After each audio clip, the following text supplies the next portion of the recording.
Okay, so I wanted to do a video here about the best practices to take into consideration when automating through Midjourney. I'm going to talk about my experiences, what I've been going through for, I don't know, the last 2 months, month and a half, what to expect and everything like that. So first thing I need to do is for the people who are not viewers of this channel and they hear the word Midjourney automation, they probably are aware of some of the softwares that are out there in the world which require something called API.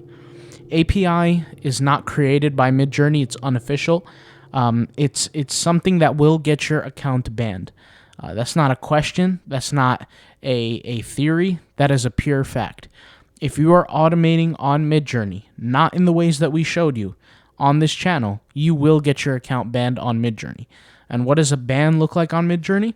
You pay for an account, you try to use the account, you're banned. You're not allowed to use it. That's essentially what it is. So you're burning money. I'm not going to even keep touching on that subject. That's just the reality of things, okay?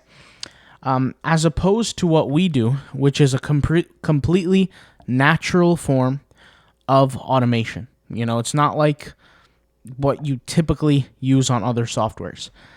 So let's kind of be clear about what I've kind of experienced and how it's been going down.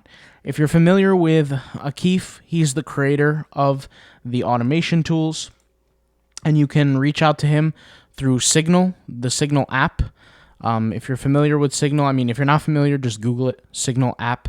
It's kind of like Telegram, but Signal app, and I'll leave his contact information in the description. So if you want to talk to him, you can talk to him.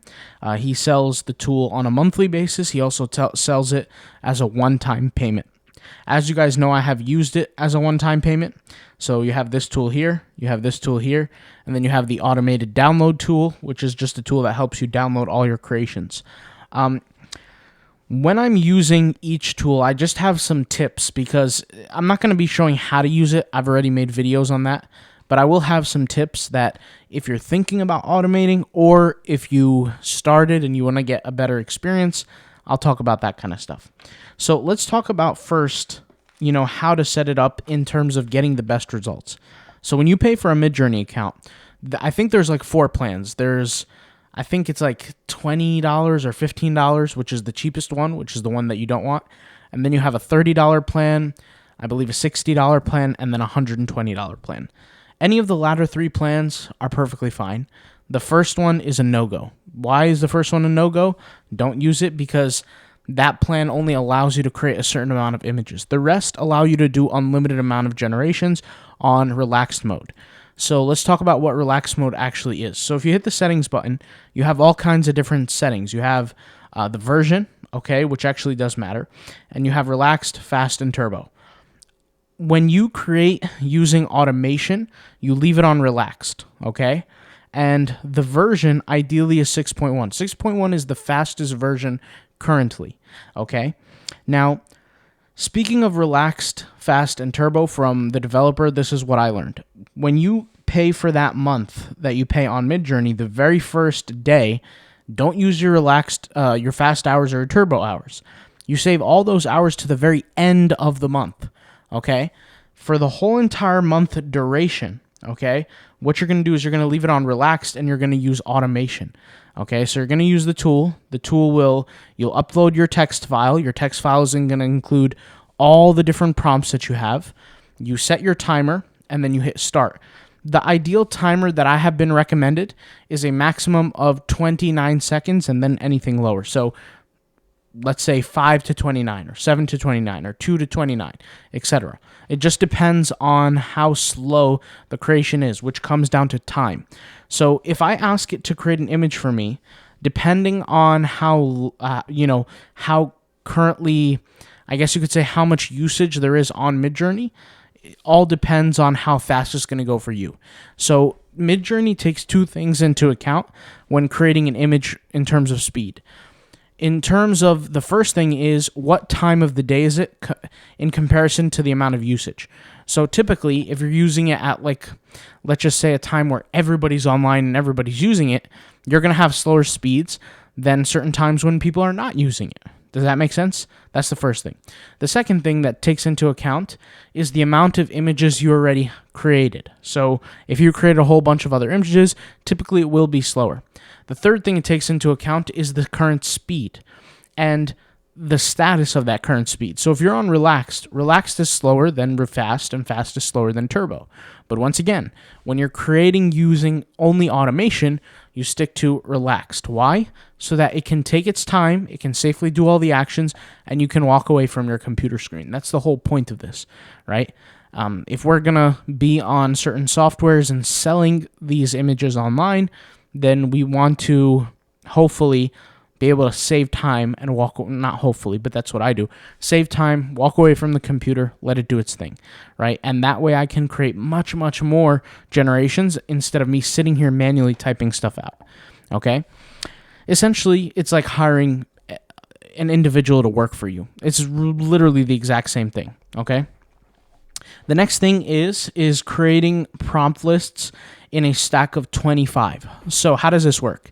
You have a list that you're creating that you're asking, let's just say GPT, or maybe you're creating the list yourself. I personally don't recommend creating the list yourself. I recommend creating samples. And once again, I showed this in one of my last videos. You create samples, right, of the types of images you like. Once you find a system that you like, you take it, you ask AI to create you a whole bunch of different other prompts. You separate each prompt. You ask AI to separate with the slashes. You add your quality parameters. And once again, if everything that I'm saying sounds like a different language, just watch my other videos on the creation. The links will be in the description. You'll see how I automate things. But you have a list of 25 prompts. Those 25 prompts will result in 100 images, obviously, because for every prompt created comes out 4 different images. You have to remember that equals to 100 images. That's a lot of images. Most people don't create that on a daily basis, okay? So that's 100 images, okay? And what you want to do is by the time you have enough time to go ahead and create another list of 25, that's enough of a break between the first 25, the second 25. And remember, the breaks also include in between each prompt because you are using a timer, okay? So that's important as well. And once again, you haven't used any fast hours, you haven't used any turbo hours, okay? Or fast hours is the same thing, turbo fast. The only difference is turbo hours are consumed double the speed, and fast are consumed at a regular speed, okay? But you haven't used any of these hours yet for the entire month. You're just using the relaxed. Then if you want to do things manually by the end of the month, when there's no more time left, you're talking about the last day or two, then you use up your turbo hours. All right. Now, once again, version 6.1 is the fastest naturally, processing unit. So that's what you're going to want to use. Okay. What's next? Let me go ahead and read my paper here. I have, okay, time changes and speed. Okay, the next thing you want to pay attention to when you're using the automation is, like I said, your prompting. So prompts that are much, much more specific, right? So let me click on this. I bet you this is not that specific. This is not too bad. Let's see. This is simple, very simple. This is a little bit more specific. When you see things like, visual effects, text of whatever, and the text says, stuff like this is going to take longer to produce. You have to realize that with Midjourney, if you're creating images for stock photography sites that you're going to sell, because that's the whole purpose of me personally automating Midjourney, we don't need crazy difficult images. If you want, you can create more styling by increasing your stylization, okay? And we talked about this in the automation course as well. Or not in the automation course, but the stock photography course, right? This AI stock photography, selling your stock photography online, things like that.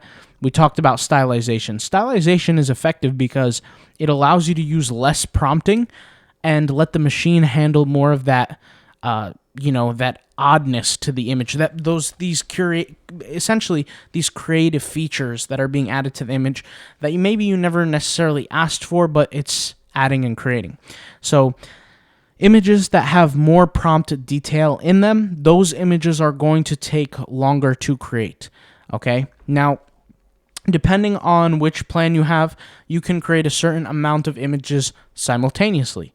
So, for example, if you're on the cheapest plan, that's not the basic one, the one step above it, I think you can create like 13 images you can have 13 in the queue, something like that. So essentially 13 running at the same time in the queue that are active, and then after that you can't have another. So if you enter another prompt past 13, it won't work. That could be different for other plans. Like I said, I don't have it off the top of my head, and I'm not going to click on it just yet, so, bear with me here. But essentially, right, you want the system to be prompting, and ideally not reach that 14th too much if you're on that level of plan. The way you do that is, once again, keep your prompts simple. Version 6.1, relatively simple. Like, this is a little bit more complex. This is kind of a simple prompt. This is very simple. It's not too hard. This is super simple. You can see how it looks. And simple doesn't mean ugly, by the way. Like, this is decent, right? But this is complicated. There's no reason for all of this. You can take a prompt of this size and literally minimize it into like 4 or 5 words. White teacup with a cute white teacup, kawaii style, orange background. That's like one line of words, okay? An image like this could be very, very simple. So if you're automating, your purpose is not specific creation. It's quantity creation. And overall, Midjourney has enough engine to it to create good images. And so these are some of the things that I'm just looking at, and some things that I've realized, and also things that I've got advice from the developer around how to automate Midjourney. And remember, the reason why we're doing the automation is because we want to get as many images uploaded as possible. We upload as many images as possible. We make as much money as possible. So everything kind of flows in that direction. All right, guys. So if you have questions, let me know. Once again, if you want to buy these tools outright, lifetime payment, message the developer. If you have any questions, message the developer. You can ask me as well. If you want to just get it for a monthly fee, I'll leave links in the description, things like that. All right, I'll talk to you later. Thanks for watching. Peace out. Bye.